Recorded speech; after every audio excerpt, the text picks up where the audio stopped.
Today's episode of Off the Timeline is titled, What if Florida State Started a Super Conference in 1994? In 1994, in this alternate history, Florida State does not just win games, they break college football. The defending national champs, led by Bobby Bowden, look around the landscape and decide something radical. Not which conference should we join, but what if we build our own? What if, instead of being the crown jewel of the ACC, Florida State becomes the architect of the first true super conference? Years before the SEC and Big Ten expand, before realignment fatigue, and what if this decision doesn't just reshape the 90s, but permanently rewires the sport through 2025? That's where we're going today. But first, let's set the table for the 1994 breakaway and, and take a look at the landscape. It's 1994. So no BCS, no playoff, Bowl Coalition is duct taped together, ACC is basketball first, Big East is unstable, the Southwest Conference is on its way out, and TV revenue is not centralized yet. Florida State has just won a national title. They are larger than their conference. And in this alternate history, instead of stabilizing the ACC, they formed the National Football Alliance. But here's the key.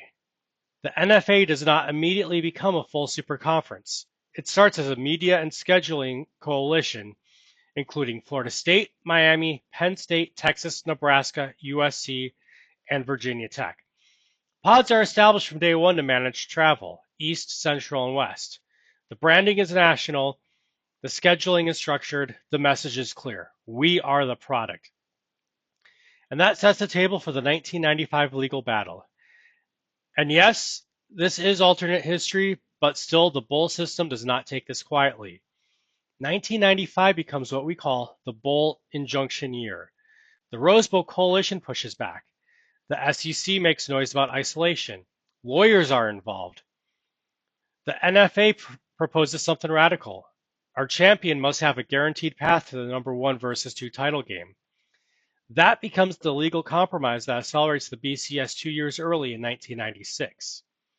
The BCS in this universe isn't innovation, it's a settlement, and that matters. Now, you may be thinking to yourself that this kind of TV money did not exist in 1994. And you'd be right if they launched as a 2010 style Super League immediately, but they didn't. They launched as a coalition first, shared marquee games, national TV windows, proof of concept. The full governance change doesn't happen until 1997 after the model proves profitable. That timeline is what makes this feel even more realistic. And that sets the table for the Notre Dame clause. Notre Dame is the wild card. In this alternate history, they do not join immediately. In 1995, they sign as an associate football partner. 4 NFA games per year, partial revenue share, independence optics preserved. But there's a clause. If the NFA championship is guaranteed title access, Notre Dame converts to full membership. In 1998, that condition becomes reality. Notre Dame joins, and the league goes from bold experiment to legitimate power structure. You may be thinking to yourself that Notre Dame would never give up independence. Historically, yes, but independence only works if access is guaranteed.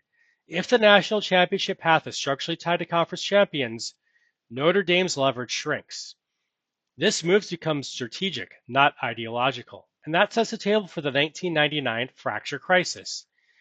By 1999, success creates tension. Texas and USC want larger revenue shares. Nebraska questions recruiting geography. Miami dislikes corporate governance. The SEC quietly whispers to Texas. The NFA responds with the Stability Compact. Exit fees, 6-year media commitment. Founder veto protections. This is grant of rights energy in 1999. That crisis nearly splits the league, but getting past it makes the structure even rougher. And you may be thinking to yourself, Texas would bolt immediately for the SEC. In this universe, they consider it. But here's the difference. In 1999, the NFA is printing national brand exposure. The SEC is still regional. Texas stays because the NFA is a national stage. The SEC counter comes later. Because this is alternate history, the playoff debate happens early. By 2002, the BCS is already under pressure. The NFA pushes for a 14 playoff. The SEC reluctantly agrees. The first playoff includes Florida State, Miami, Oklahoma, and Ohio State.